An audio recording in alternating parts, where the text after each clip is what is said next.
El Jardín de las Delicias. El Bosco. El Jardín de las Delicias es la obra más conocida del pintor Jeroen van Aken, conocido como El Bosco. Este autor nació en Hertogenbosch, Holanda, en el año 1450 y es precisamente a su ciudad natal a la que debe su sobrenombre. Permaneció en ella durante toda su vida. Fue hijo y nieto de pintores, por lo que su formación transcurrió en el taller familiar. Con los años contrajo un matrimonio ventajoso, lo que le permitió vivir desahogadamente, entregando su vida a su vocación por la pintura, que además le reportaría un gran éxito. A su primera época pertenecen sus obras más convencionales, como El charlatán o La crucifixión. Aunque sería durante la parte central de su carrera donde se situarían sus cuadros más famosos, una serie de creaciones abarrotadas de figuras ambientadas en paisajes imaginarios y repletas de elementos fantásticos o monstruosos como demonios o figuras medio humanas, medio animales. A esta época pertenecen El Jardín de las Delicias o El Carro de Heno. Tras realizar estas, las que serían sus obras maestras, en las que algunos intérpretes ven la representación de la locura humana, realizó cuadros que podríamos definir como más tranquilos y positivos, para cerrar finalmente su carrera con una serie de obras sobre la pasión de Cristo. El Bosco no fechó nunca sus cuadros y únicamente firmó algunos de ellos. El propio rey Felipe II de España llegó a adquirir varias de sus obras después de su muerte en el año 1516. A día de hoy es en el Museo del Prado de Madrid donde encontramos su mayor exponente, ya que está en posesión de varias de sus obras más relevantes.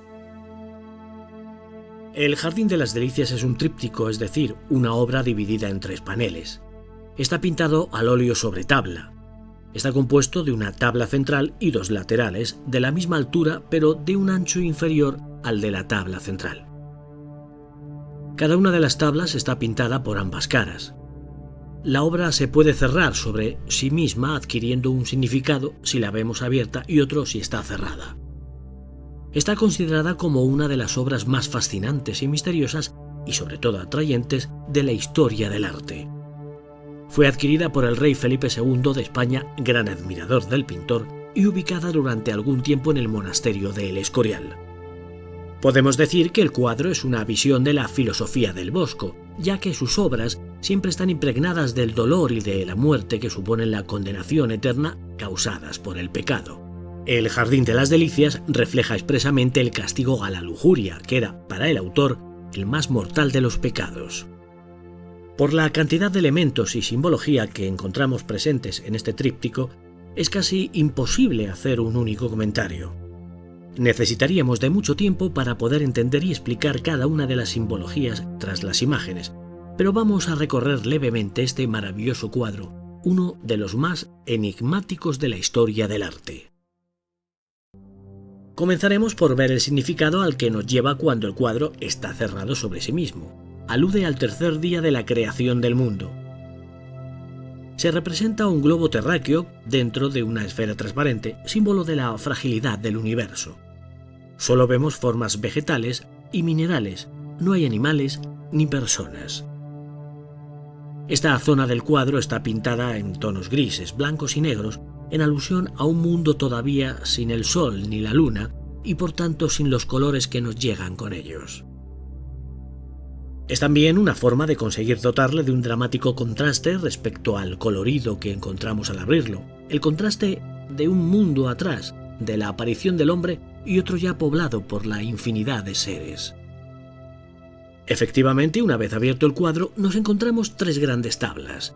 En la de la izquierda, el paraíso con Adán y Eva recién creados por Dios, dentro de un jardín espectacular con animales diversos, rocas fantasmales, flora original y una imaginativa fuente que representa a la fuente de la vida.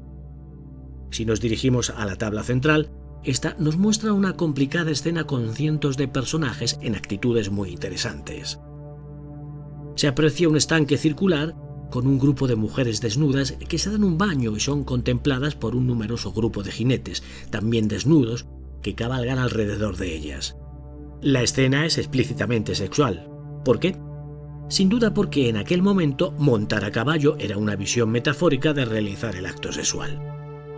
Si observamos el fondo, parece que está ocupado por unas imaginativas estructuras absolutamente fantásticas y surrealistas. Todas las frutas que se aprecian en este panel, como cerezas, frambuesas, fresas, uvas o madroños, son también una clara alusión a los placeres sexuales. De nuevo, los placeres propios de la lujuria. Nos dirigimos ahora a la tabla de la derecha. En ella se representa el infierno, en el que los condenados pecadores de diversos pecados sufren tormentos en medio de un paisaje desolado, en llamas, amenazante y lleno de seres horrendos que los devoran, aplastan y asesinan con gran crueldad.